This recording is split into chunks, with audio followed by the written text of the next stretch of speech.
ආයුබෝවන්. ඔබේ ජීවිතය සාර්ථක කරගන්නට, ජීවිතය අලුතෙන් හිතන්නට, ජීවිතය අලුතෙන් ලියන්නට, ජීවිතය අලුතෙන් ගොතන්නට මේ ජීවන ගෙත්තම. ඉතින් හැමදාම ජීවිතය ගොතාගන්නේ කොහොමද කියලා කතා කරන අපි යෞවනයේ වියේ පසුවන ඔබේ ජීවිතේ සාර්ථකව ගොතා ගන්න අලුත් කරුණු කාරණා පිළිබඳව අද කතා කරන්න සූදානම්. දැන් ජීවිතේ ලස්සන කාලයක් විදිහට යෞවන කාලය හඳුන්වන්න පුළුවන්. ඉතින් ඔබ හිතනවා ඇති යෞවන කාලය පළදායිව ගත කරන්නේ කොහොමද කියලා. ඉතින් ජීවන ගෙත්තම තුලින් අද අපි මේ ගැන කතා කරන්න සූදානම්. ඉතින් ඒ සඳහා අපිත් එක්ක ජීවන ගෙත්තමට එකතු වෙනවා ගාල්ල දිස්ත්‍රික් ජාතික තරුණ සේවා සභාවේ සහකාර අධ්‍යක්ෂ ඒ වගේම වෘත්තිමය තරුණ නියාමක සංගමේ සභාපති නලින් අනුප්‍රිය මහතා. ආයුබෝවන් කියා පිළිගන්නවා ඔබතුමන්ව දිතුල ටීවී වෙත. නලින් මහත්තයා මේ දැන් ඇත්තටම දැන් අර අපි අහලා තියෙනවානේ දැන් මේ සමාජයේ තියෙන අලුත් හොඳ ව්‍යාපාරයක් සාර්ථක ව්‍යාපාරයක් විතර අපිට හඳුනන්න පුළුවන් මේ යෞවන සමාජ ව්‍යාපාරය. ඇත්තටම මොකද නලින් මහත්මයා මේ යෞවන සමාජ ව්‍යාපාරය කියන්නේ? යෞවන සමාජ ව්‍යාපාරය ගැන අපි සරල අර්ථකථනයක් දෙනවා නම් ඒක ග්‍රාම සේවක වසමක් බල ප්‍රදේශය කරගත්ත. ග්‍රාම සේවක වසමක් බල ප්‍රදේශය කරගත්ත. ජාති ආගම් කුල දේශපාලන ભેද වලින් තොරව තරුණ සංවර්ධනයේම අරමුණු කරගත්ත. තරුණ සංවර්ධනයේම අරමුණු කරගත්ත ග්‍රාමීය ප්‍රාදේශීය දිස්ත්‍රික් සහ ජාතික වශයෙන් සංවිධානගත වෙච්ච දකුණු ආසියාවේ තියෙන විශාලතම ස්වේච්ඡා සංවිධානයේ ග්‍රාමීය මට්ටමේ තෘණ මට්ටමේ ඒකගේ තමයි යෞවන සමාජය කියන්නේ. ඒක තමයි යෞවන සමාජය ගැන දෙන්න තියෙන සරල නිර්වචනය.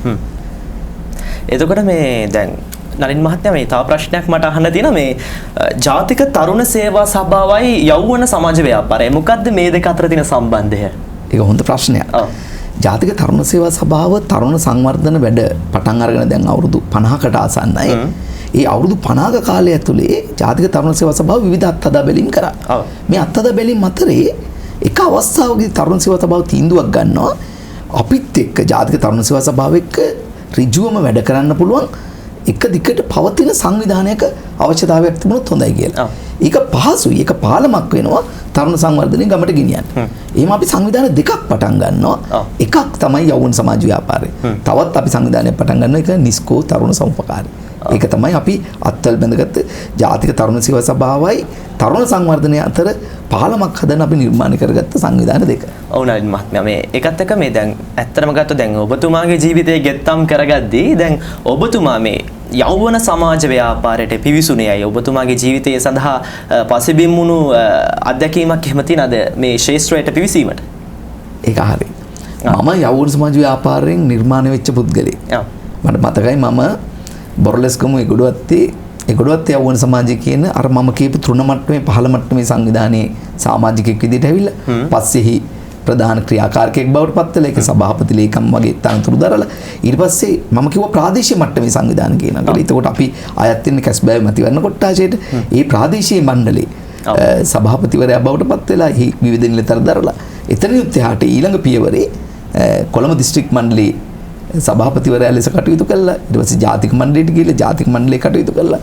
මේ කියන අත්දැකීම් සමුදායක් සමගම ජාතික තරුණ සේවා සභාවට ඉල්ලුම් පත්‍රයක් දාලා ඒ අවස්ථාවේදී තරුණ සේවාධාරියෙක් ලෙස ජාතික තරුණ සේවා සභාවට එකතු වෙච්ච පුද්ගලෙක් මම. එතකොට ඔබතුමා මේ මොන වගේ අදහසක්ද ඒ කියන්නේ මේ ශාස්ත්‍රයට පිවිසුණු එක ගැන ඇත්තටම සතුටු වෙනවද ඔබතුමා?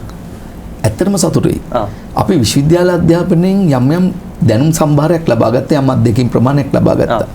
මම කියන්නේ ඊට සමාන ඊට නොදෙවෙනි අත්දැකීම් සමුදායක් මේ ව්‍යාපාරයෙන් අපිට එකතු කරගන්න පුළුවන්. අපේ ජීවිතේ හැඩ කරගන්න, අපේ ජීවිතේ ශක්තිමත් කරගන්න, අපේ ජීවිතේ ඉදිරියට යන මාවත විවර කරගන්න මේ ව්‍යාපාරයෙන් සෑහෙන පිටිවහලක් ලබා දෙනවා කියන එක මට ඉතා පැහැදිලිවම කියන්න පුළුවන්. දැන් නලිත් මහත්මයා මේ සමගිය මිත්‍රත්වයේ සහයෝගයේ සංවර්ධනය මේක තමයි මේ ව්‍යාපාරයේ ප්‍රතිඥාවටපත් වෙන්නේ.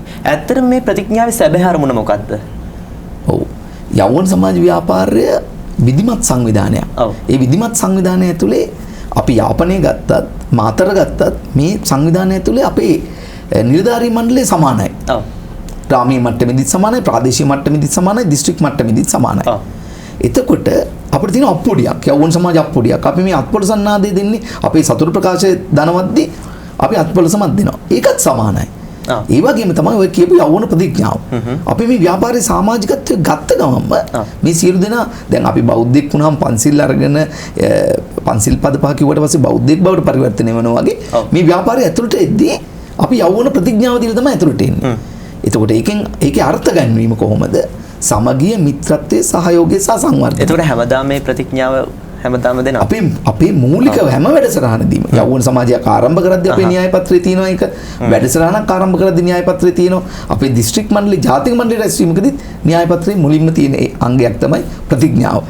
අපි ප්‍රතිඥාව දීලා තමයි අපේ කටයුතු ආරම්භ කරන්නේ. එතකොට මේ ප්‍රතිඥාවත් එක්ක වැඩ කරද්දී එතකොට ඒ ප්‍රතිඥාවට අනුකූලව ඒ ව්‍යාපාරයේ විතරම හැඩ ගැහිලා තියෙනවද අද වෙද්දී? ප්‍රතිඥාවට අනුකූලයි. ඇත්තටම. හැබැයි මෙහිමයි. යම් මතවාද වෙනස් ඒ කණ්ඩායම් එහෙම නැතුවම නෙමෙයි මේ ව්‍යාපාරය ඇතුලේ. ඒක තරුණ පිරිස ඒ ස්වාධීන භාවයේ එක්ක ඒ අය හිතන ඒ අයගේ චින්තන පරාසය ඇතුලේ විවිධ නොගැලපීම් තියෙන්න පුළුවන්. ගැලපීම් තියෙන්න පුළුවන්, නොගැලපීම් තියෙන්න පුළුවන්. හැබැයි මෙතනදී අපි පැහැදිලි කරන්නේ අපි හැමෝටම මතු කරන කාරණය සමගිය, මිත්‍රත්වයේ, සහයෝගය හා සංවර්ධනය. අපි අතර විවිධ වෙනස්කම් තියෙනවා. අපි අතර විවිධ ආගියුමන්ට්ස් තියෙනවා. එකම මතයක නෙමෙයි අපි ඉන්නේ. අපේ පෞරුෂයන් වෙනස්. එතකොට අපි වෙනස් මත දරනවා. හැබැයි මේ මොන මතේ දරුවත් අපි රැස් වෙන්නේත් සමගියෙන්, අපි විසිර යන්නේත් සමගියෙන්. මිත්‍රත්වයෙන් රැස් වෙන්නේ, මිත්‍රත්වයෙන් විසිර යන්නේ. සහයෝගය අපි අතර තියෙනවා. එක් කාරණාවලදී පුද්ගලික උදව් කරගන්නවා වගේම පොදු කාරණාවලදී, පොදු අරමුණුවලදී අපි සහයෝගයෙන් කටයුතු කරනවා.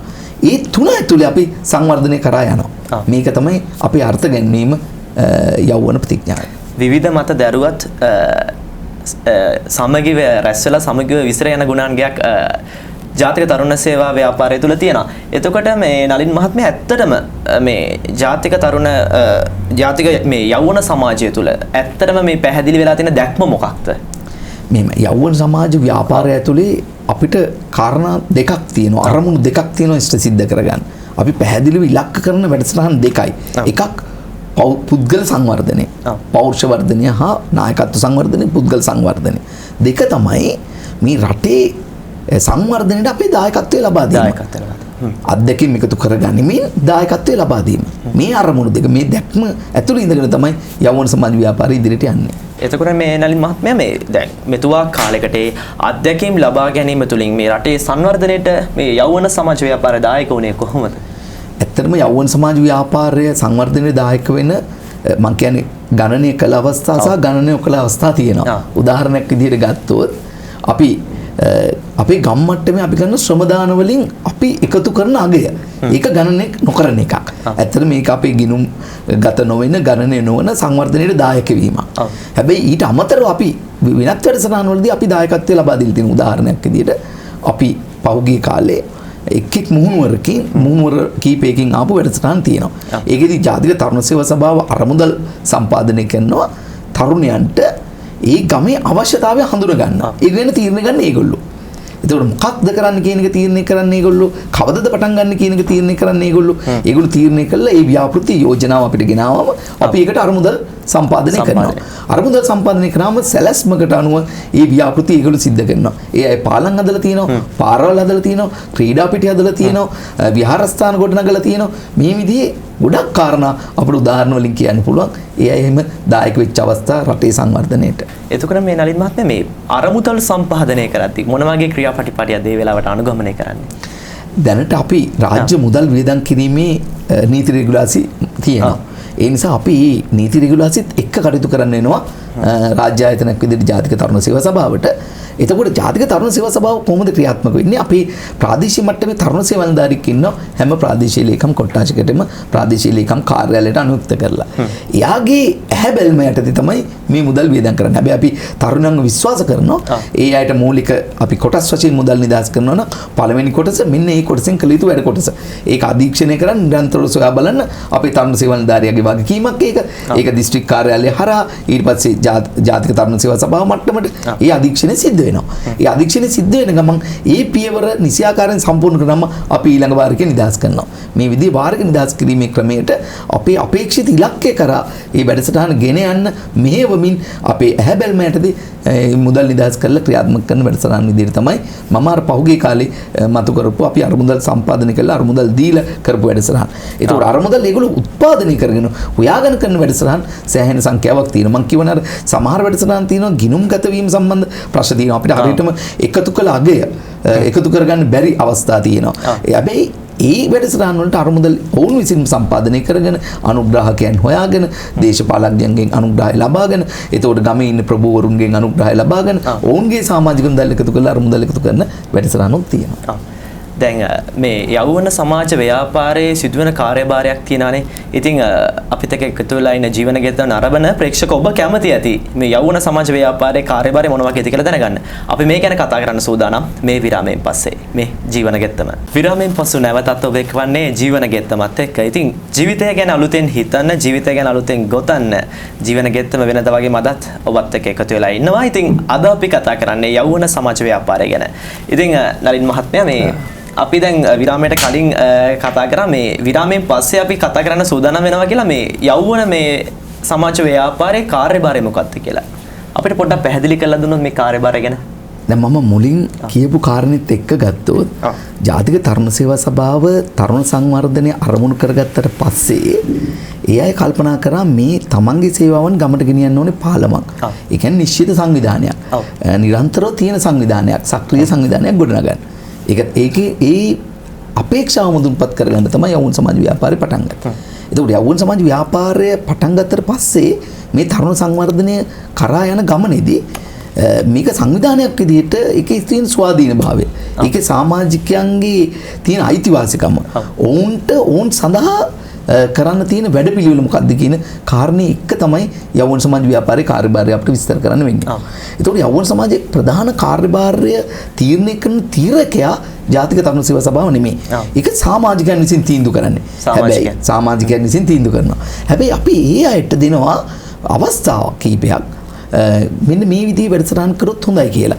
ජාතික තරුණ සේවා සභාව තරුණයන් පිළිබඳ තරුණයන්ගේ අපේක්ෂා පිළිබඳ සොයා බලලා ඒ පිළිබඳ පරීක්ෂණ ලක් කළා. ඒ අවශ්‍යතා අනුව වැඩසටහන් කීපයක් හදනවා. මේ වැඩසටහන් දැන් ස්වේච්ඡා වැඩසටහන් සහ තරුණ සේවා සභාව විසින් මැදිහත්ව ක්‍රියාත්මක කරන වැඩසටහන්. මේක තමයි ප්‍රධාන පැතිකඩයන් දෙක යෞවන සමාජ වලින් ක්‍රියාත්මක කරන. ඒකට ස්වේච්ඡා වැඩසටහනකදී ඇත්තටම ඊට නායකත්වය දෙන්නේ ඒ පිළිබඳ 100%ක්ම තීරකයා වෙන්නේ සමාජිකත්වයේ ලැබූ යෞවන සමාජවල සමාජිකාවන්. ඊට අමතරව තරුණ සේවා සභාව අපිට තියෙන අත්දැකීම් අවුරුදු 50ක ඉතිහාසය ඇතුළේ තරුණ සංවර්ධනය ගැන අපිට තියෙන අත්දැකීම් සහ අපි පරීක්ෂණ කළා හොයා ගන්නවා ඇත්තටම තරුණ අවශ්‍යතාවය මොකක්ද? මේ වර්ෂයේ අපේ සංවර්ධන සැලැස්මට මේ අවශ්‍යතාව සම්පූර්ණ කරගන්න අපි ඇතුළත් කළ යුත්තේ මොන කරුණද? අපේ උපාය මාර්ගයන් මොනවද කියලා. මේ උපාය මාර්ගයන් අනුව ගමේ යෞවන සමාජය දක්වා යන වැඩසටහන් කීපයක්, වැඩසටහන් පද්ධතියක්, වැඩසටහන් අපි යෞවන සමාජ වලට ලබා දෙනවා. දැන් උදාහරණයක් විදිහට අපි ගත්තොත් ගිය වර්ෂයේ වැඩසටහන් වල ස්ටාර්ට්අප් ශ්‍රී ලංකා කියන වැඩසටහන. ස්ටාර්ට්අප් ශ්‍රී ලංකා කියන වැඩසටහනේදී අපි පාවිච්චි කරපු උපක්‍රමය තමයි නව නිපැයුම් සඳහා උනන්දුවක් දක්වන ඒ සම්බන්ධයෙන් ශූරත්වයක් දක්වන තරුණයෝ සොයා යාම. ඒ අයට අවශ්‍ය තාක්ෂණික සහාය දෙන එක, එතකොට ඒ අයට අවශ්‍ය මූල්‍යමය අනුග්‍රහය දෙන එක, ඒ අය අතර තරංකාරී ස්වරූපයක් ඇති කරලා ජාතියට අවශ්‍ය නව නිෂ්පාදන මේ ගම්මට්ටමේ ඉන්න තරුණ නායකයන්ගෙන් ගන්න. ඒ විදිහේ වැඩසටහන්. ඒ කියන්නේ රටේ අවශ්‍යතාවයට, රටේ න්‍යාය පත්‍රයට ගැළපෙන වැඩසටහන්, අපි පර්යේෂණ වලින් සොයා ගන්න වැඩසටහන් වලින් තමයි ජාතික තරුණ සේවා සභාවේ සැලැස්ම හැදිලා තියෙනවා. එතකොට ඒකත් ගම් මට්ටමට යනවා. ප්‍රාදේශීය මට්ටමට යනවා, දිස්ත්‍රික් මට්ටමට යනවා, සමහර ඒවා ගම් මට්ටමට යන වැඩසටහන්. ඒතර මේ නලින් මහත්මයා මේ පොඩි බාධා කිරීමක් මේ අපිට කියන්නකො පොඩ්ඩක් පැහැදිලි වෙන්න මේ ඔය යෞවන සමාජ ව්‍යාපාරයට බැඳෙන්න මොකක් හරි වයස් කාණ්ඩයක් තියෙනවාද? ඒ වගේම ඒ යෞවන සමාජ ව්‍යාපාරය තුළ සමාජිකත්වය ලබා ගන්නවා නම් මේ දැන් අරබන ප්‍රේක්ෂකයෙක්ට සමහරක්ලට බලාපොරොත්තුවක් ඇති වෙන පුළුවන්, කැමැත්තක් ඇති වෙන පුළුවන් මේ සමාජිකත්වය ලබා ගන්න. එහෙම සමාජිකත්වයක් ඔය සමාජ ව්‍යාපාරය තුළ ලබා ගන්න එහි ක්‍රියාවලිය පොඩ්ඩක් අපිට පැහැදිලි කරලා දුන්නොත්. ඒකත් හොඳ ප්‍රශ්නයක්. දැන් ඔබ බලාපොරොත්තු වෙනවා නම් මේ යෞවන සමාජ ව්‍යාපාරයේ සමාජිකෙක් වෙන්න නිශ්චිත වයස් කාණ්ඩයක් තියෙනවා. ඒක අපි එක අවස්ථාවලදී ඒ කියන්නේ තරුණයා පිළිබඳ නිර්වචනයේ තියෙන ප්‍රධාන අංගයක් තමයි වයස් කාණ්ඩයක් ලෙස තරුණයන් නිර්වචනය කිරීම. එතකොට අපේ ජාතික තරුණ සේවා සභාවේ නිර්වචනය මේ වෙද්දී අවුරුදු 15යි 29යි. අවුරුදු 15යි 29 අතර ඔබ ඉන්නවා නම් ඔබට යෞවන සමාජයක් පිටව ගන්නත් පුළුවන්. යෞවන සමාජයේ සමාජිකත්වය ගන්න පුළුවන්. එතකොට මේ නලින් මහත්මයා මේ යෞවන සමාජය පිළිහිටව ගන්න නම් ඒකට මොන හරි ලියාපදිංචි වීමක් සිද්ධ වෙන්න ඕනද නැත්නම් ඒ තරුණ යෞවන සමාජ ව්‍යාපාරي දැනුවත් කිරීමක් කරන්න ඕනද මොන ආකාරයකටද ඒ ක්‍රියාවලිය වෙන්නේ? ඔව් ඒකත් හොඳ ප්‍රශ්නයක්. ඔබට යෞවන සමාජ ව්‍යාපාරයේ සමාජිකත්වය ගන්න අවශ්‍ය නම් සිදු කරන්න ඕනේ. ඔබේ ගමේ යෞවන සමාජයක් තියෙනවද කියලා හොයා බලන එක. දැන් ලංකාවේ 14000කට ආසන්න ග්‍රාම සේවකයන් තියෙනවා. දැන් අපි 11500කට 11464ක් යෞවන සමාජ ගිය සිකුරාදා වෙනකොට ලියාපදිංචි කරලා ඉවරයි. 11464ක්. එතකොට ඔබ මුලින්ම හොයා බලන්න ඕනේ ඔබේ ගමේ යෞවන සමාජයක් තියෙනවද කියලා. ඔබේ ගමේ යෞවන සමාජයක් තියෙනවා නම් එහි සභාපති ලේකම් මේ නායකයන් හම්බ වෙලා සමාජිකත්වය ඔබට ලබා ගන්න පුළුවන්. ඔබේ ගමේ යෞවන සමාජයක් නැත්නම් ඔබ මොකක්ද කරන්න ඕනේ? ඔබට අවශ්‍ය නම් යෞවන සමාජයක් පිටව ගන්න ඔබ ඇත්තටම අවම තරමින් මේ මං ඉස්සෙල්ලා කියපු වයස් කාණ්ඩේ කියන්නේ අවුරුදු 15යි 29 අතර වයස් කාණ්ඩේ තරුණ තරුණියන් 15 දෙනෙක් එකතු කරගන්න ඒ කියන්නේ අවමය 15ක් අවමය 15ක් එකතු කරගන්න ඕන. අපේ නිලතල තියෙනවා ඒකේ ප්‍රධාන ග්‍රාමීය මට්ටමේ 11ක්. එතකොට 15ක් එකතු කරගෙන අපේ ප්‍රාදේශීය ලේකම් කාර්යාලයට ඔබ අයත් ප්‍රාදේශීය ලේකම් කාර්යාලයට ගිහිල්ලා එහි ඉන්න තරුණ සේවා නිලධාරී ඒ නිලධාරී මහත්මයා ඒ නිලධාරී මහත්මිය මුණ ගැහින්න මට අපට යෞවන සමාජයක් පිහිටව ගන්න අවශ්‍යයි කියන ඉල්ලීම කරන්න. එතකොට එයා තවත් යෞවන සමාජ පිහිටවන්න යාගේ කාලවකවානු එයා කාලසටහන දිහා බලලා දිනයක් වේලාවක් ඔබට වෙන් කර දී ඒ වෙලාවේ ඔබ රැස්වීම පවත්වන්න ඒ නිලධාරියා ගමටේ ඔබට පැහැදිලි කරයි යෞවන සමාජයක් කියන්නේ මොකක්ද? ජාතික තරුණ සේවා සභාවෙන් ලබාගත හැකි සේවාවන් මොනවද? ඔබ සංවර්ධනය කිරීම සඳහා අපි සූදානම් මොකක්ද කියන එක පැහැදිලි කරලා ඒ අය මූලිකම යෞවන සමාජ පිහිටවනවා.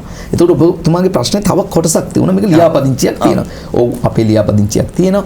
අපේ නිශ්චිත ආයුධ පත්‍රයක් තියෙනවා. ඒ ආයුධ පත්‍රේ පුරවලා තරුණ සේවා නිලධාරී මහත්මයාට ලබා දුන්නාට පස්සේ ඒ තරුණ සේවා නිලධාරී මහත්මයාගේ නිර්දේශයෙන් දිස්ත්‍රික්කයට ගිහිල්ලා දිස්ත්‍රික්කයෙන් ප්‍රධාන කාර්යාලයට ගිහිල්ලා ඒ ශ්‍රී ලංකා යෞවන සමාජ සම්මේලනයේ යෞවන සමාජයක් ලෙස ලියාපදිංචිය අපි ලබා දෙනවා. නලින් මහත්මයා එතකොට දැන් ඔබතුමා දැන් ටිකකට කලින් කිව්වා මේ යෞවන සමාජ ව්‍යාපාරයේ අවමය සමාජිකයන් ගන්න 15ක් වෙන්න ඕන කියලා. ඒතර මේ අවමය 15ක් වෙද්දී නිලතල 11ක්වත් තියෙන්න ඕන කියලා කිව්වා. අපිට පොඩ්ඩක් ඒ නිලතල සම්බන්ධයෙන් පැහැදිලි කිරීමක් කරමු. දැන් මෙහෙමයි මම කිව්වා අපි විධිමත් සංවිධානයක්. ඒතකොට විධිමත් සංවිධානයක යාපනයේ ඒ ග්‍රාමීය සංවිධානයේ දරන නිලතලම තමයි මාතරක් තියෙන්නේ. ලංකාවේ හැමතැනම මේ නිලතල ටික තමයි තියෙන්නේ. අපි සභාපති ලේකම් භාණ්ඩාගාරික උපසභාපති උපලේකම් සංවිධායක සහ වෙනත් විශේෂ කමිටු උදාහරණයක් විදිහට තරුණ සංවර්ධනයේදී අපි යොදාගන්න ක්‍රීඩාව සම්බන්ධයෙන් කමිටුවක් සංස්කෘතික දක්ෂතා සම්බන්ධයෙන් සංස්කෘතික කමිටුවක් එතකොට වෘත්තීය මාර්ගෝපදේශනයේ ඒ සම්බන්ධයෙන් කමිටුවක් මේ විදිහේ නිලතල 11කින් තමයි යෞවන සමාජයක් කියන එක සැදුම්ගත වෙලා තියෙන්නේ. හොඳයි. එතකොට මේ විදිහේ නිලතල වලින් සමන්විත වෙලා තියෙන යෞවන සමාජය අපේ රටට වැදගත් වෙන්නේ කොහොමද කියලා අපි තවදුරටත් කතා කරන්න සූදානම්. ඊට කලින් නලින් මහත්මයා මේ මට තව ප්‍රශ්නයක් තියෙනවා. දැන් අපේ රටේ වර්තමාන තත්ත්වයේ ගද්දී නායකත්වය කියන දේ ඇත්තටම රටට වැදගත් මාතෘකාවක් බවට පත් වෙලා තියෙනවා. මේ කරනවත් එක දැන් රටේ නායකත්වය ගැන කතා කරද්දී මේ යෞවන සමාජ ව්‍යාපාරය හරහා අපේ රටට අනාගත නායකයන් බිහිවීමේ ක්‍රියාවලිය නැත්නම් බිහි කිරීමේ ක්‍රියාවලිය මොන විදිහටද සිද්ධ වෙන්නේ? ඒකත් වැදගත් ප්‍රශ්නයක්. මම කියන්නේ රටක පැවැත්ම තීරණය කරන ප්‍රධාන සාධකයක් තමයි නායකයෝ. දැන් අපි ගත්තොත් රටේ තියෙන සම්පත් ප්‍රමාණයමද රටේ පැවැත්ම හා සංවර්ධනය තීන්දුව කරන්න කියලා ඒ ප්‍රශ්නෙට දෙන්න පුළුවන් උත්තරේ මේ සම්පත් ප්‍රමාණය පමණක් නොවේ. සම්පතුත් වැදගත්. හැබැයි මේ මානව සම්පත මේ නායකයන් කියන එක රටකට ඉතාම වැදගත්. මේ දියුණුව රටවල් ඔප්පු කරලා තියෙනවා ඕන් නිර්මාණය කරපු නායකයන්ගෙන් දියුණුව කරා ළඟා වෙන්න කොයිතරම් පහසු වුණාද කියලා ඒ රටවල් වලට. ඒ රටවල් ඊටාම කෙටි කාලෙකින් දියුණු රටවල් පව ඒක ඔප්පු කරලා තියෙනවා. ඒ නිසා මේ නායකත්වය හා පෞරුෂ සංවර්ධනය කියන කාරණාව මම කියන්නේ සමස්ත සමාජයේ නිරෝගී භාවය පවත්වාගෙන යාම සඳහා රටේ අනාගත වෙනුනොත් ඊටාම වැදගත් සාධකයක්. අපි නායකත්වය ලබා දෙන්න ක්‍රියාශීලීව අධ්‍යක්ෂින් සහිත නායකත්වයේ පිළිබඳ ප්‍රගුණ කරන අවස්ථාවක් මේ ව්‍යාපාරය ඇතුලේ ලබා දීලා තියෙනවා. ඊට අමතරව ඔබගේ නායකත්ව කුසලතාවයෙන් හඳුනා ගන්න. ඒ නායකත්ව කුසලතාවයෙන් වැඩි දියුණු කරගන්න. ඔබගේ පෞරුෂය තවදුරටත් ශක්තිමත් කරගන්න මේ ව්‍යාපාරය ඇතුලේ වැඩසටහන් ගොඩක් තියෙනවා. අපි ගත්තොත් නායකත්ව පුහුණු කඳවුරු එතකොට අපි අන්‍යෝන්‍ය වශයෙන් අපි කරන වැඩසටහන් වලදී අපේ මේ නායකත්ව සංවිධානය ඇතුළේ අපි ක්‍රියාත්මක වෙලා ලබා ගන්න අත්දැකීම් මේ විදිහේ තරුණ සේවා සභාව විසින් සිය විශේෂඥ භාවය පාවිච්චි කරලා භාවිත කරලා කරන වැඩසටහන් මේ වැඩසටහන් තුන ඇතුළේ ඇත්තටම ඔබේ නායකත්වය දිනු කරගන්න පුළුවන්. ඔබ රටට ආදරය කරන නායකයෙක් බවට පරිවර්තනය කරන්න ඒ වගේම ඔබේ පුද්ගලික දක්ෂතාව වැඩි දියුණු කරගන්න වැඩසටහන් බොහොමයක් මේ යෞවන සමාජ ව්‍යාපාරයේ තියෙනවා. නලින් මහත්මයා එතකොට දැන් ඔබතුමා කිව්වා මේ නායකත්ව පුහුණු කඳවුරු. එතකොට මේ නායකත්ව පුහුණු කඳවුරු වල ක්‍රියාවලිය මොන විදිහටද සිද්ධ වෙන්නේ? දැන් කවුරු හරි කෙනෙක් කැමති ඇති දැන් යෞවන සමාජ ව්‍යාපාරයට එකතු වෙන්න, ඒ වගේම මේ නායකත්ව පුහුණු වැඩසටහන් වලට එකතු වෙන්න. එතකොට මෙහෙම නායකත්ව පුහුණු වැඩසටහනකට සම්බන්ධ වුණොත් ඒක මොන විදිහටද ක්‍රියාත්මක වෙන්නේ? ඔව් අපි නායකත්වයේ මූලික ලක්ෂණයක් අපි එකක් අරගෙන විස්තර කරමු විනය පිළිබඳ හැඟීම සහ එකඟතාව ගොඩනැගීම. මේක අපි පාවිච්චි කරන උපක්‍රමයක්. එතකොට අපි කණ්ඩායම අතර විනය හා එකඟතාවය තමයි මේ නායකත්ව පුහුණු කඳවුරක තියෙන මූලිකම ක්‍රියාකාරකම. ඒ අය සම්බන්ධ වෙන සියලු දෙනා එකතු වෙනවා. එකතු වෙලා ඒ අය සාකච්ඡා කරනවා.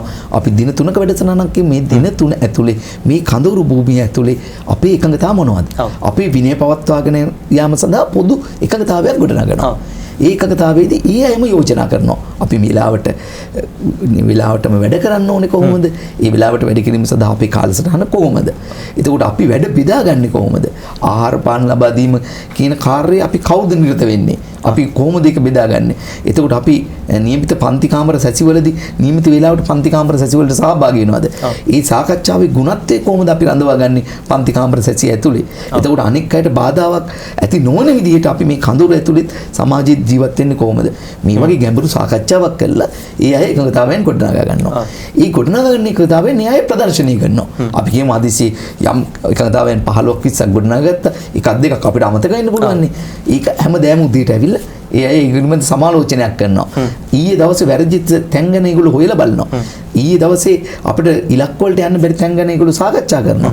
ඊට පස්සේ අද දවසේ අපි කොහොමද අපේ ඉලක්කයන් වලට යන්නේ කියන එක ගැන ආයේ එකඟතාවයෙන් අලුත් කරනවා. හැමදාම උදේට එකඟතාවයෙන් අලුත් කරනවා. අපි මං කිව්වා වගේ අපි මුලින්ම කඳවුරට ආපු ගමන්ම එකඟතාවයෙන් ගොඩනගා ගන්නවා සියලු දෙනා සාකච්ඡා කරලා. ඒක ඒ අයගේ එකඟතාවයක්.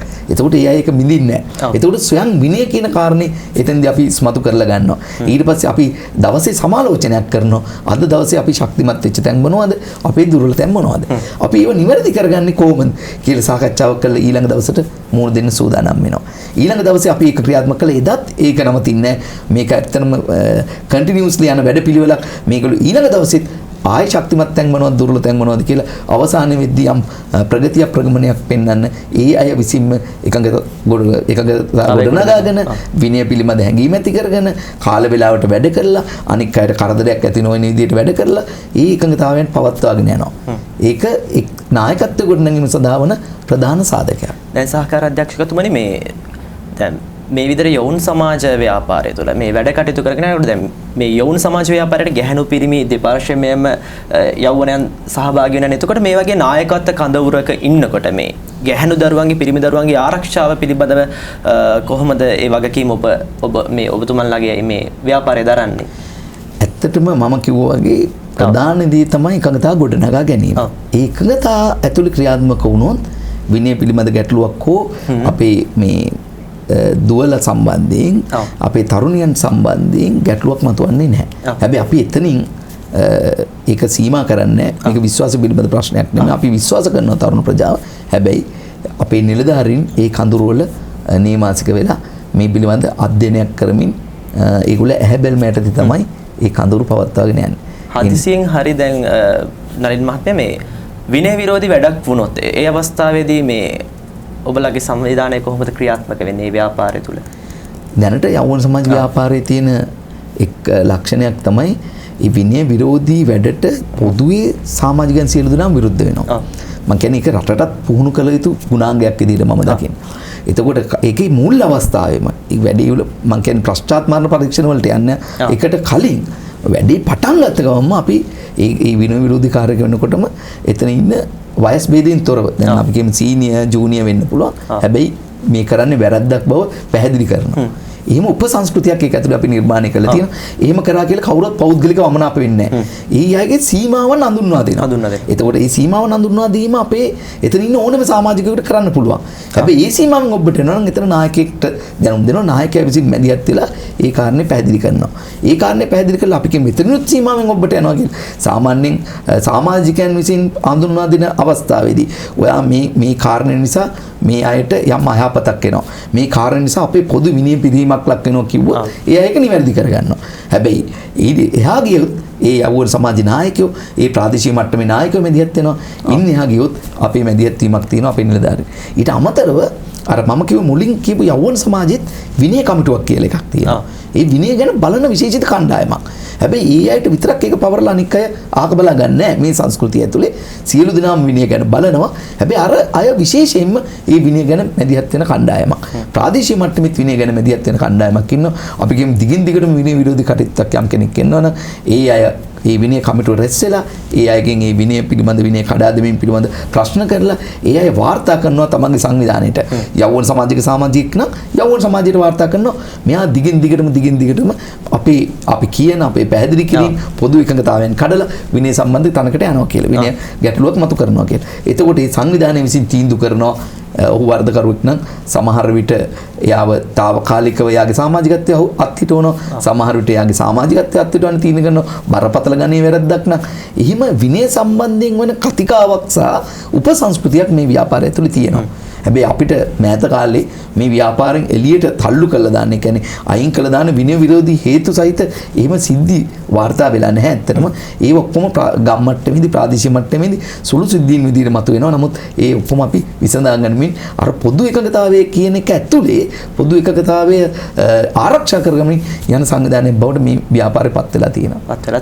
එතකොට මේ නලින් මහත්මයා මේ දැන් මේ යවුන සමාජ ව්‍යාපාරයට බැඳෙද්දී යම්කිසි අධ්‍යාපන සුදුසුකමක් නැත අධ්‍යාපන මට්ටමක් මොකක් හරි එහෙම දෙයක් තියෙන නිර්ණායකයක්. ඇත්තටම එහෙම නිර්ණායකයක් නැහැ. මම අර යවුන සමාජ ව්‍යාපාරය ගැන සරල නිර්වචනයක් ඉදිරිපත් කරද්දී කිව්වා ಜಾති ආගම් කුල දේශපාලන ඒකට ඇත්තටම අධ්‍යාපනයත් ගන්න ඕනේ. මම කියන්නේ දැන් මේ රටේ අධ්‍යාපනයෙන් ඉහළටම ඉගෙන ගන්න. ඒ කියන්නේ විශ්වවිද්‍යාල ප්‍රවේශයට යන දරුවන්ගේ වගකීම බාර ගන්න, එයාගේ අනාගතය ගැන වගකීමක් ගන්න ආයතන ඕන තරම් තියෙනවා. හැබැයි දැන් අපි කියමු අධ්‍යාපනයේ අතරමඟදී කඩා වැටෙන, කඩා හැලෙන සාමාන්‍ය පෙළින් යම් ප්‍රමාණයකට උසස් පෙළ දක්වා යන්න බැරුව අසමත් වෙන මේ අයටත් ව්‍යාපාරයක් එපේ. මේ ව්‍යාපාරයේ ඇතුලේ අධ්‍යාපනය කියන එකට බර තැබීමක් නැහැ. ඔබගේ අධ්‍යාපන මට්ටම කුමක්වත් ඔබට මේ ව්‍යාපාරයට ඇතුළත් වෙන්න පුළුවන්. අපි මේ අවස්ථාව ලබා දීලා තියෙනවා. එතකොට මේ ව්‍යාපාරය තුළ මේ වැඩ කටයුතු කරගෙන යනකොට එතකොට මේ නව යෞවනයන්ට එතකොට මේ දැන් විශ්වවිද්‍යාලය යන දරුවෝ කියලා ඉන්න හිටියොත් දැන් වෘත්තිමය තත්ත්වවල නියැලෙන තරුණ තරුණියන් හිටියොත් එතකොට ඒ තරුණ තරුණියන් මේ යෞවන සමාජ ව්‍යාපාරත් එක්ක වැඩ කටයුතු කළමනාකරන කරගෙන වැඩ කරන්න ඕනේ කොහොමද? ඒකත් හොඳ ප්‍රශ්නයක්. අපි කියනවා අපේ රටේ පාසල් අධ්‍යාපනයේ මේ සමාජානියෝජනය හා සමාජයේ අනික් අය කෙරෙහි සංවේදී වෙලා කටයුතු කරන එක එහෙම නැත්නම් සමාජයේ නිරෝගී භාවයට සියලු කටයුතු සිද්ධ වෙනවා නම් සම්පූර්ණ වෙනවා නම් මං හිතන්නේ යවුන සමාජ ව්‍යාපාරයේ අවශ්‍යතාවය අඩු වේවි. හැබැයි ඒ අවශ්‍යතාවය සම්පූර්ණ වෙන්නේ නැත්නම් මේ රටේ අධ්‍යාපන ක්‍රමේ. ඒ කියන්නේ මේ අධ්‍යාපන ක්‍රමයේ ඇතුලේ තියෙන තරංකාරීත්වය ඇතුලේ පොතේ අධ්‍යාපනයට පමණක් සීමා වෙන දරුවන්ට සිද්ධ වෙනවා නම් ඒ අඩුව පුරව ගන්න හොඳම තෝතැන්න තමයි යවුන සමාජ ව්‍යාපාරය. අපි කොහොමද සෙසු සමාජයේ සමාජිකයන්ට සංවේදී වෙලා ඔවුන්ගේ උමනා එපාකම් අඳුරගෙන ඔවුන් සමග කටයුතු කරන්න ගැටුමක් ඇති කරගන්නේ නැතුව මේකට හොඳම උත්තරය තියෙන්නේ යවුන සමාජ ව්‍යාපාරය ඇතුලේ.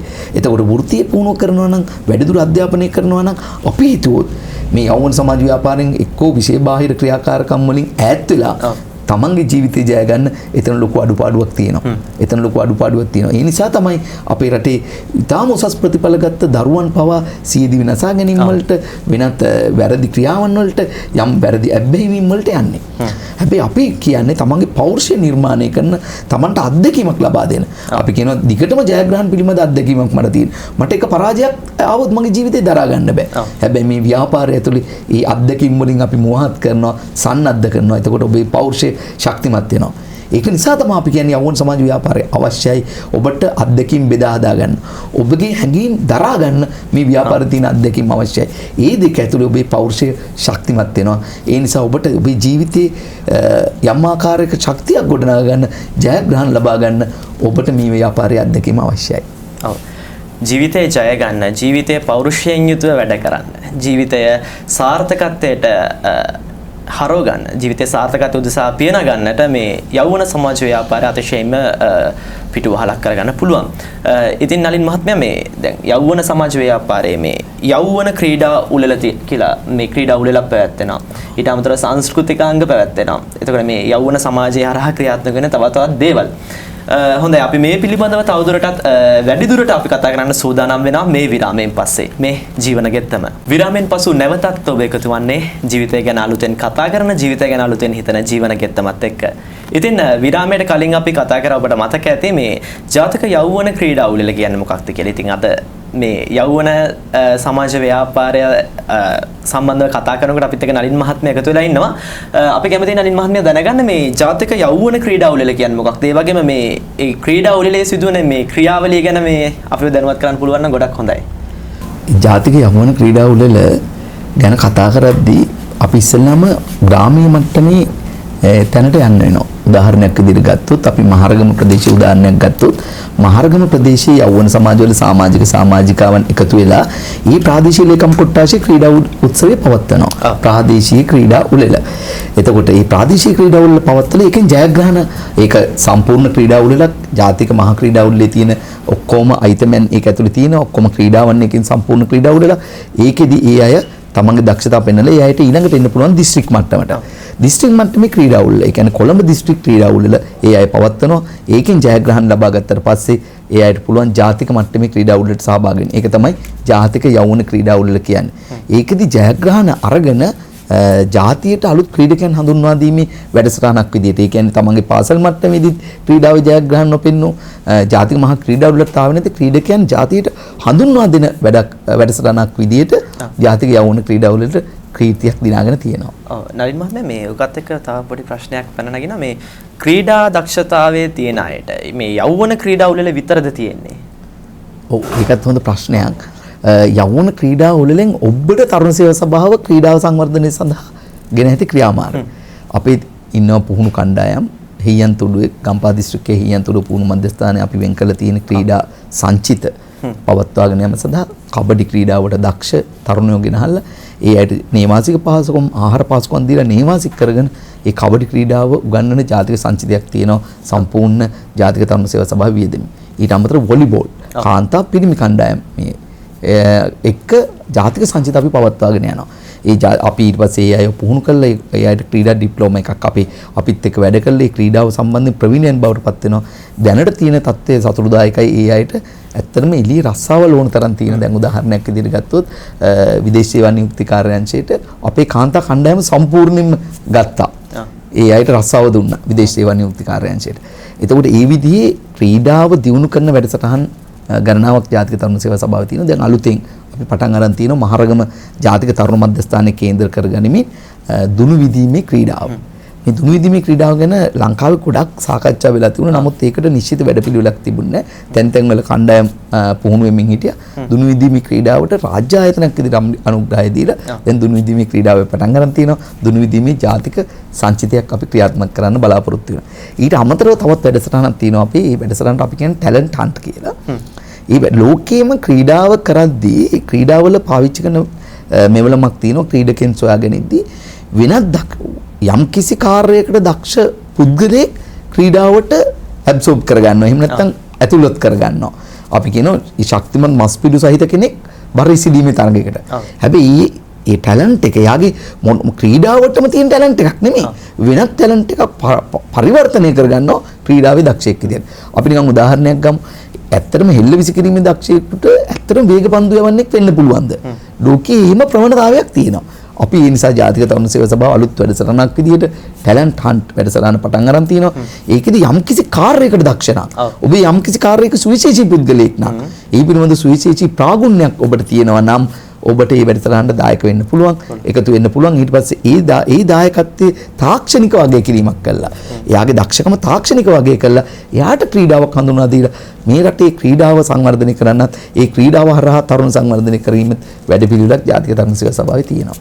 ඒතර මේ නලින් මහත්මයා මේ දැන් මේ ජයග්‍රහණ ලබාගෙන ක්‍රීඩකයන් තරඟ වලින් දැන් මේ ජාතික යෞන් ක්‍රීඩාවල වගේම ඊට අමතරව මේ තියෙන ක්‍රීඩාවල වලදී ජයග්‍රහණ ලබාගෙන ක්‍රීඩකයන් ඇගයීමකට ලක් කරන්නේ මොන විදිහටද? එක තමයි අපි ඇත්තටම පිළිගත් සහතික ලබා දෙනවා ප්‍රාදේශීය මට්ටමේ ඉඳලම. ඊට පස්සේ ජාතික මට්ටමේදී අපි විශේෂ ඇගයීමකට ලක් කරනවා අපේ දක්ෂතම ක්‍රීඩකයාට, ක්‍රීඩිකාවට ඒ අවශ්‍ය මුදල් ත්‍යාග, සමහර විට යතුරු පැදි ත්‍යාග, ඒ විදිහේ ත්‍යාග වලින් අපි අනුග්‍රහය දක්වනවා.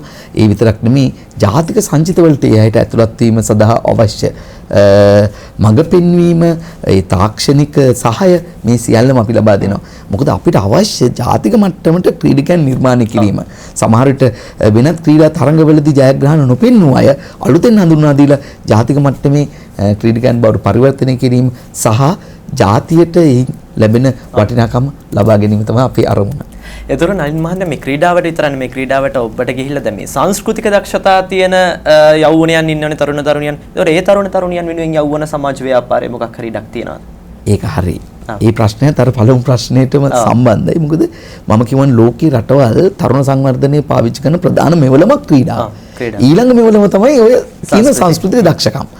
ඇත්තට මේ ඒ අයගේ නිර්මාණාත්මක කුසලතාවය සහ මේ සංස්කෘතික හැකියාව මේවා එළියට ගන්න අවස්ථාවක් තියෙන උන් රටක. ඒක තරුණ සංවර්ධනයේ අපි පාවිච්චි කරන මෙවලමක් බවට පත් වෙන්නේ ඒකයි. ඒ අයගේ ජවය, ශක්තිය, නිර්මාණාත්මක බව පෙන්වන්න ඒ අයට වේදිකාවක් නිර්මාණය කළා තියෙනවා. ඒ අයට තෝතැන්නක් නිර්මාණය කරන්න ඕන. ඒක මම හිතන්නේ රාජ්‍ය වගකීමක්.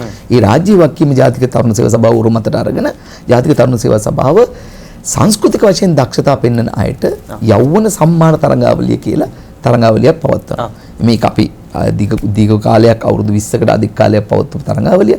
ඒකෙදි ගායන, වාදන, නර්තන හැකියාවන් තියෙන අයට වගේම නිවේදක කතික කුසලතාවයන් තියෙන අයට, ඒ දක්ෂතාවයන් තියෙන අයට දිස්ත්‍රික් මට්ටමින් තරඟවලට ආයුධම් පත්‍ර දාලා ඒ වයින් ජයග්‍රහණය කළා ජාතික වශයෙන් ජයග්‍රහණ අරගෙන ජාතික තරඟයට ඇතුළත් වෙලා යෞවන සම්මාන දිනා ගැනීමේ අවස්ථාව තියෙනවා. මේක තව තියෙන විශේෂ පැත්තක් තියෙනවා. ඒක තමයි අපේ නාට්‍ය තරඟාවලිය. යෞවන සම්මාන. අපි දන්නවා අපිට හොඳ ඉතිහාසයක් තියෙනවා. අපි නිර්මාණය කරපු අය අද දැවැන්තයෝ වෙලා තියෙනවා මේකේ. උදාහරණයක් විදිහට ගත්තොත් ශ්‍රියන්ත මෙන්ඩිස් මහත්මයා, නලින් ප්‍රදීප් පුඩවෙල මහත්මයා මේ විදිහේ සෑහෙන කණ්ඩායමක් ඉන්නවා. මෑත කාලින කණ්ඩායමකුත් ඉන්නවා. ඒ අය ඔක්කොම පළමු සම්මානය අරගෙන තියෙන්නේ අපේ යෞවන සම්මාන වලින්. යෞවන සම්මාන වලින්. එතකොට මම කියමින් හිටිය කාරණේ එතකොට ඒගොල්ලෝ ප්‍රකාශනය එලි දක්වන අපි වේදිකාවක් තියෙනවා. සම්මාන දීම විතරක් නෙමෙයි. සමහර විට එයාගේ නාට්‍ය රටවට පෙන්වන්න අපි දන්නවා සමහර ඒකට ලොකු වියදමක් දරන්න වෙනවා. ඒ වියදම ඒ බරපැනේ ජාතික තරුණ සේවා සභාව දරලා ඒ අයට අවස්ථාව ලබා දෙනවා තමන්ගේ කලා කුසලතා එලි දක්වන්න. ඒතකොට නර්තනයට එන අයටත් එහෙමයි මම කියන්නේ වාදනය, ගායනය මේ සියලු අයට අවස්ථා තියෙනවා. තමන්ගේ සංස්කෘතික දක්ෂතාවයන් තියෙනවා නම්, කලා හැකියාවන් තියෙනවා නම් ජාතික මට්ටමේ ජයග්‍රහණ ලබා ගන්නත් ඒවා එලි දක්වන්නත් අවස්ථාව අපි විසින් මේ යෞවන සමාජ ව්‍යාපාරයේ තරුණ තරුණියන්ට ජාතික තරුණ සේවා සභාව විසින් ලබා දීලා තියෙනවා. ඒතර නලින් මහත්මයා මේ ක්‍රීඩාවයි සංස්කෘතිය මේ දෙකටම එහා ගිය ප්‍රතිලාභ ලබා ගැනීමේ හැකියාවක් යෞවන සමාජ ව්‍යාපාරයේ යෞවනයට තියෙනවද? ඔව්. දැන් මේ අපි කතා කරේ ප්‍රධාන මෙවලම් දෙකක් ගැන. ක්‍රීඩාව සහ සංස්කෘතික. ඊට පස්සේ අපි තව මුලදී කතා කරා නායකත්ව කුසලතාවයේ දියුණු කර ගැනීම. නායකත්වය හා පෞරුෂ සංවර්ධනය. මේ කියන වැඩසටහන් වලට ඔබට තවත් වැඩසටහන් රාශියක් තියෙනවා. එකම ප්‍රධාන තව මෙවලමක් තමයි වෘත්තීය පුහුණුව කියන මෙවලම. එතකොට ඔබ පාසලින් එහාට ඇවිල්ලා පාසල් අධ්‍යාපනය නිමා කරලා වැඩ ලෝකයට පිවිසෙන්න ඔබ සූදානම් වෙනවා නම් ඒ සඳහා පුහුණු ශ්‍රමිකයෙක් විදිහට මම කියන්නේ නුපුහුණු කම්කරුවෙක් විදිහට නෙමෙයි පුහුණු ශ්‍රමිකයෙක් බවට ඔබ පරිවර්තනය කරන වැඩපිළිවෙලක් ජාතික තරුණ සේවා සභාවේ තියෙනවා. අපේ ලංකාව පුරා වෘත්තීය පුහුණු මධ්‍යස්ථාන 52ක් තියෙනවා. ඒ 52ක අපි NVQ level එකේ National Vocational Qualifications ජාතික සුසුකම් සහිත විභාග වලට ඔබට පෙනී සිටීම සඳහා වන අවස්ථා ලබා තිනවා. පුහුණු වැඩසටහන් රාශියක් ක්‍රියාත්මක වෙනවා. එතකොට ඔබ පාසල් අධ්‍යාපනයෙන් පස්සේ ඔබ වෘත්තීය පුහුණුවක් තෝරගන්නවා නම් ඔබට අපිත් එක්ක එකතු වෙන්න පුළුවන්. ඇත්තටම අපි ඊටාම සාධාරණ මුදලක් අය කරන්නේ. දැන් අපේ සභාපතිතුමා තිසාර ජයසිංහ මහත්මයා අලුතින් ප්‍රතිපත්ති මේ තීන්දුවක් කරන් තිනවා. යෞවන සමාජ ව්‍යාපාරයෙන් මේ පාඨමාලා වලට එන අය ඉන්නවා. යෞවන සමාජ වල නැතුව ඍජු වෙන තරුණයන් ඉන්නවා.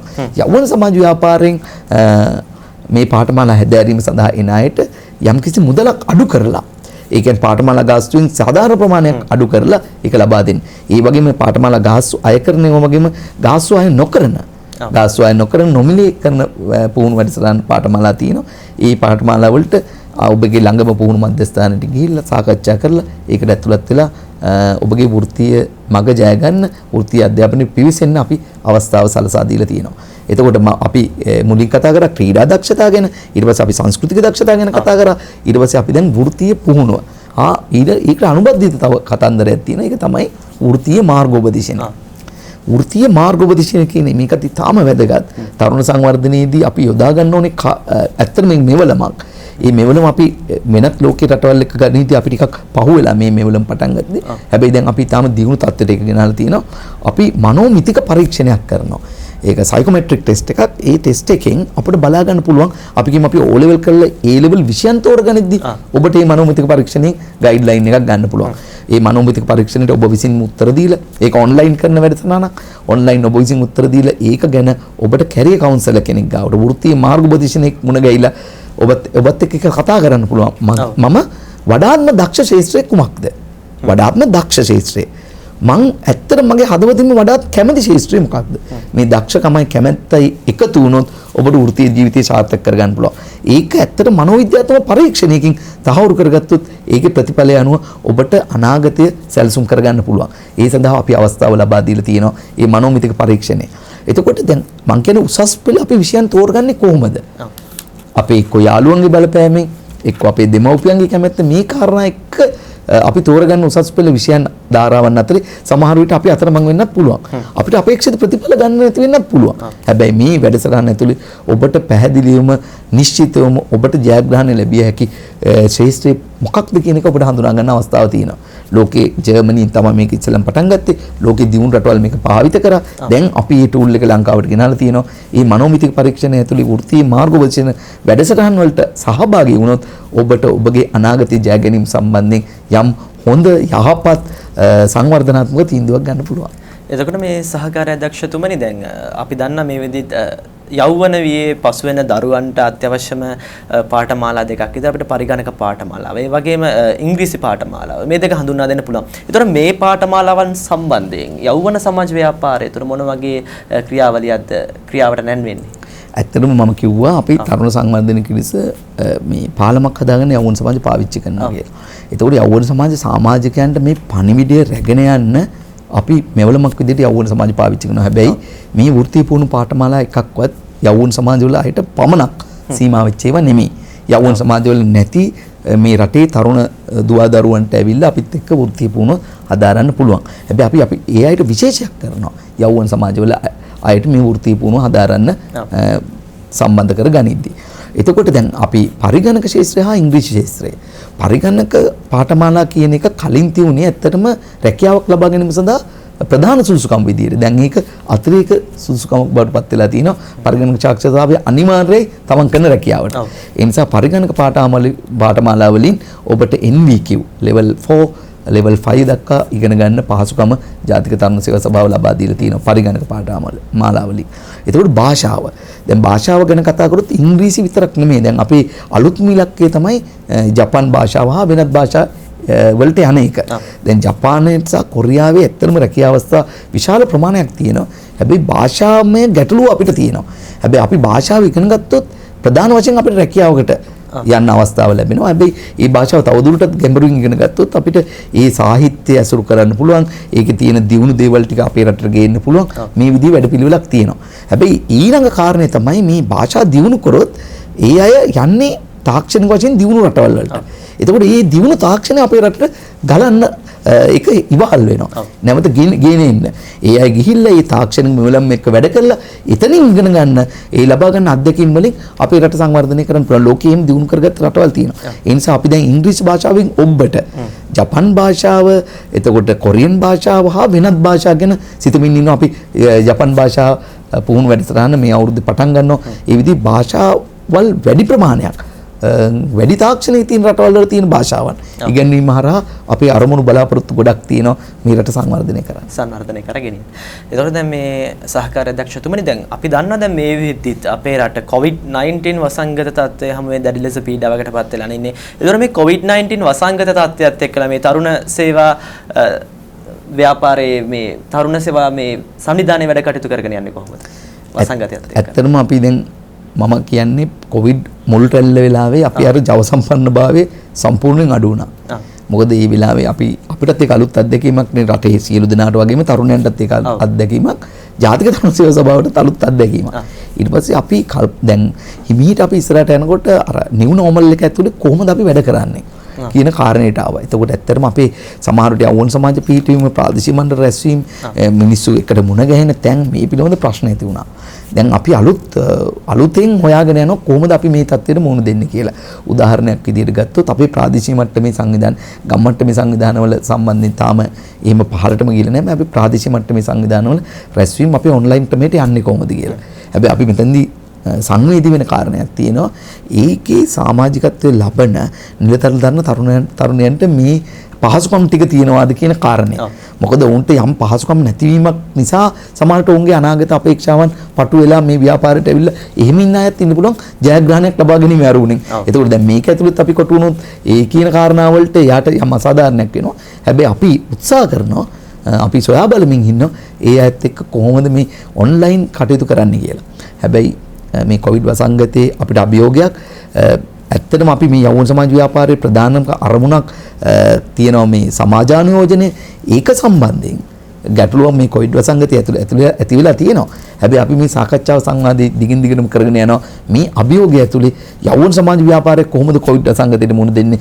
ජාතික තරුණ සේවා සභාව කොහොමද මේ වසංගතයට මුහුණ දෙන්නේ කියන එක ගැන නවමානයන් සොයා බලමින් ඉදිරියට යන පරිවේශනාත්මක මට්ටමක ඉන්න තත්ත්වයක් තමයි මේ වෙනකොට තියෙන්නේ. හැබැයි අපි පාසල් පද්ධතිය පටන් ගන්න එක්කම අපේ පුහුණු මධ්‍යස්ථානවල වැඩ අපේ ක්‍රීඩා පුහුණු වැඩ ක්‍රීඩා වැඩසටහන් මේ සියල්ලම නැවත ආරම්භ කරා.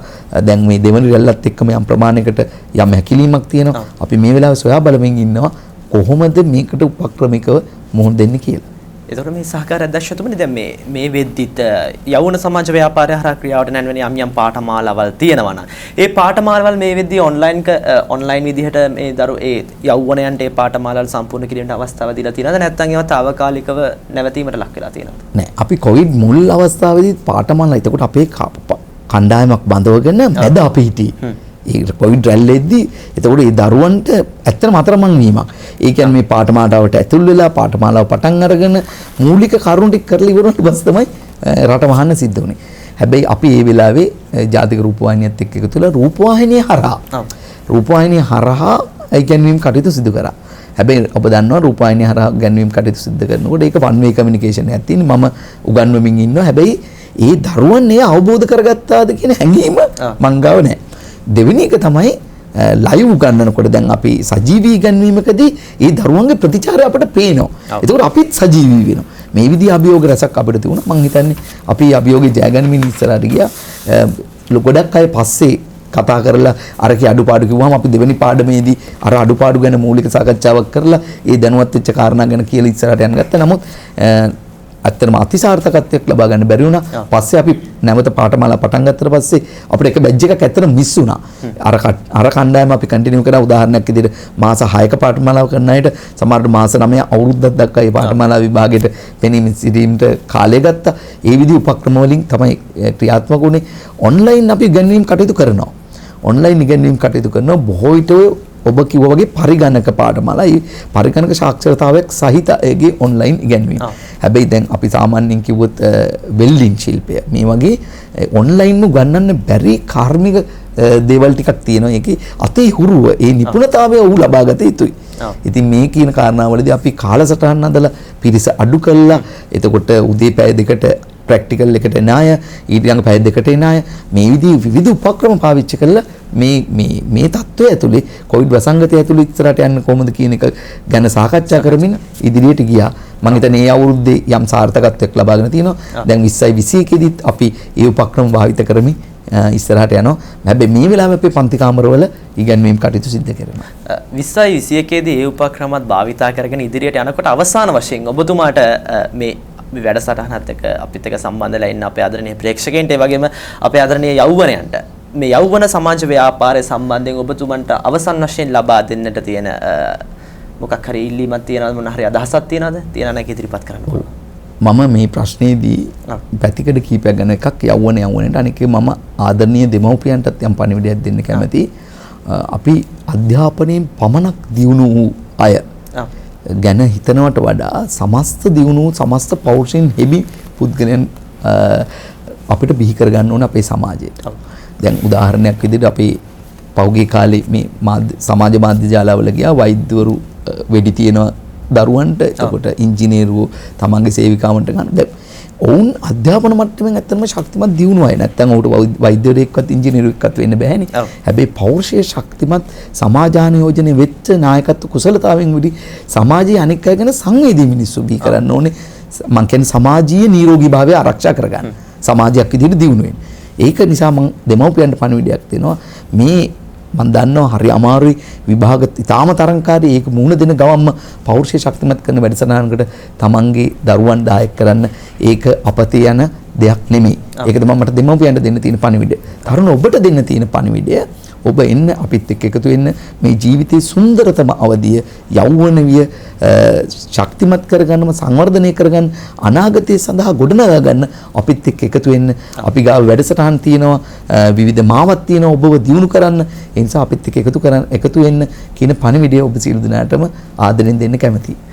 ජීවිතයේ සුන්දරම විය තරුණ යෝන් සේනා සංවිධානයක එකතු වෙලා යෝන් සමාජ ව්‍යාපාරය සමග එකතු වෙලා ඔබේ ජීවිතයේ සුන්දරම කාලය සුන්දර විදිහට ගෙවා ගන්න කියලා තමයි තුමන් ඔබලාට ආරාධනා කරන්නේ. ඉතින් අද අපිත් එක්ක මේ එකතු වුණේ ගාල්ල දිස්ත්‍රික් ජාතික සරුණ සේවා සභාවේ සහකාර අධ්‍යක්ෂ ඒ වගේම වෘත්තිමය තරුණ සංගමේ වෘත්තිමය තරුණ නියාමක සංගමේ සභාපති නලින් අනුප්‍රිය මහත්මයා ඔබතුමන්ට බොහොමත්ම ස්තුතිවන්ත වෙනවා අද අපිත් එක්ක එකතු වුණාට. අයබෝවන්. ඉතින් දිදුල ටීවී ජීවන ගෙත්තම වැඩසටහනේ අපි හැමදාම ජීවිතය සාර්ථක කරගන්නට ජීවිතය ගෙත්තම් කරගන්නට අලුත් දේවල් ගැන කතා කරනවා. ඉතින් ඔබට අපේ වැඩසටහනේ අපෙන් අහන්න යම් කිසි ප්‍රශ්න තියෙනවා නම් ඔබට නැගෙන ප්‍රශ්න තියෙනවා නම් අමතන්න අපිට 0112 56 36 36 යන දුරකථන අංකයට. ඒ වගේම ඔබට තියෙන ගැටලු තැපැල් මාර්ගයෙන් යොමු කරන්න පුළුවන් අප වෙත නම්බර 177 1 B කොට්ටාව පාර හෝකන්දර දකුණේ යන ලිපිණයට. ඉතින් ජීවන ගෙත්තමේ තවදුරටත් ජීවිතය ගෙත්තම් කරගන්නට බොහෝ දේ අරගෙන ඔබේ නිවසට තවත් දවසක අපි එන්නට බලාපොරොත්තු වෙනවා. අදට ඔබේ නිවසින් සමු ගන්නවා. ආයුබෝවන්.